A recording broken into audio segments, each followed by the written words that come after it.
ئێمە هاتووین ئەم جۆرە هێرشانە ئیدانە دەکەین و سەرکۆنێ دەکەین و هیوادارین خەڵکی هەرێمی کوردستان هەموو پشتگیری لە ئەو بەرەنگاریە و خۆڕاگیریە بکرێتن کە ئێستاکە لە دژی ئەو داگیرکاریە دەکرێتن چونکە ئەو داگیرکاریە هەمومان دەزانین پێشێلکردنی سەروەری خاشی هەرێمی کوردستانە کە کیانێکی دانراوە هەروەها پێشێلکردنی سەروەری خاچی عێراقە بێزگە لەوەی پێشێلکاریەکی زەقی مافی مرۆڤیشە هەروەها چونکە لەو شەڕانەدا هەموو خەڵکی مەدەنی و باز و ڕز و باخ و گوندەکانی خەڵکی ئێمە دەکرێتە ئامانج حکوومەتی هەرێم و هەروەها حکوومەتی عێراق لەسەر ئەم پێشێلکاریانە بێنە جواب و هەروەها داوا لە وڵاتانی ئەوروپی و ئەمریکی و هەروەها نەتەوەیەگرتوەکان دەکەین کە لەسەر ئەم داگیرکاریە بە توندی بێنە دەنگ و ڕێی پێ بگرن. بابەتێکی دیکێ گرنگ لە ئەویش لە ڕۆژەبدایە لە هەمان کات لەگەڵ ئەو داگیرکاریانە ئەویش ئەمڕۆ دەستپێکردنی دادگاییکردنی سەرکردەکانی پارتی هەدەبە لە باکووری کوردستان ئەویش بە تۆمەتی پشتیوانیکردن لە دۆزی کوبانی و لە خۆڕاگیری کوبانی هەمومان دەزانین کوبانی بوو بە ڕەمزی خۆڕاگیری و بەرخودان نەک تەنها خەڵکی باکووری کوردستان نەک تەنها هەدەپەیەکان ئێمە هەموو خەڵکی باشووری کوردستان حکوومەتی هەرێمی کوردستان تەنانەت هێزی پێشمەرگەی نارد بۆ پشتیوانیکردنی ئەو خۆڕاگیریەی کە شەڕڤانانی کورد لە کۆبانی نواندیان هەروەها نەک تەنها گەلی کورد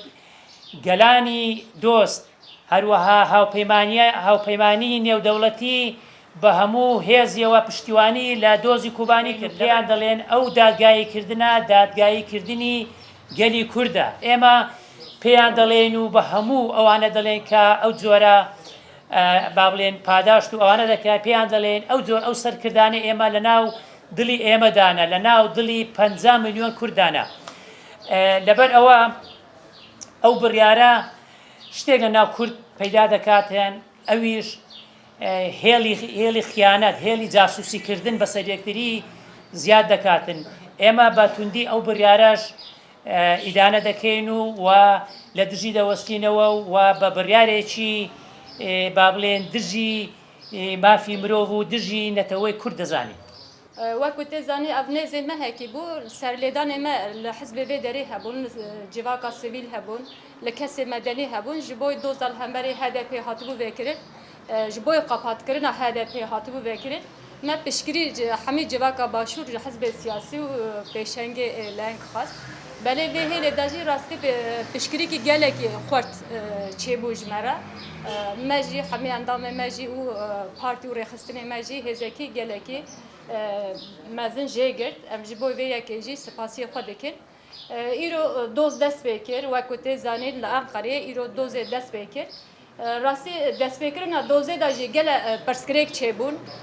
nehîştin hevalê me bikevne mehkemeyê nehîştin parêzwarê hevalê me êgo partiya me HDP ku diparêze nehîştin bikevin salona mehkemê û savunmê xwe bikin yani piştgiriyê xwe bikin bi awakî tundî bi şîddetekî terora em bêjin polîsa dîsal hemberê hevalê me dan meşandinê bixwe yani heyeta mehkemê dozgehê bixwe derheqê hevalê me de darezandinekî dike yani em vê tiştê jî şermezar dikin ji ber doza li hember HDP hatiye vêkirinê ne tenê li hember HDP'ye li hemberî hemî civaka sivîl û demokratîk a sosyalîst e mijarê din jî heval anî ziman rastî îro axa başûrê Kurdistanê dîsa dibin dagerkeriya faşîzma Tirka da ye faşîzma AKP MHP ne tenê çavê xwe berdaye axa başûrê Kurdistanê rastî aynı mijar îro li Rojava jî dewam dike li ser axa Bakurê Kurdistan jî dewam dike heman demê Kurdek li ku derê dunyayê hebe êrişê dewleta Tirk li ser wan dewam dike û esta jî li hemberê vê êrişê jî em bêjin berxwedekî bê hempa li qadê gerîla heye Lebele doza tane ne gerilla ya ne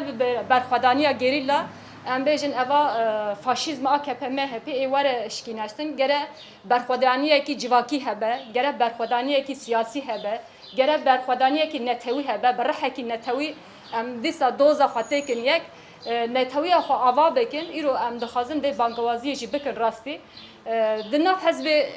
Kurdistanî da di nav Rêxistinê Kurdistanî da di nav kesê Kurdistanî da di nav civaka Kurdistanî da gere rihekî netew were avakirin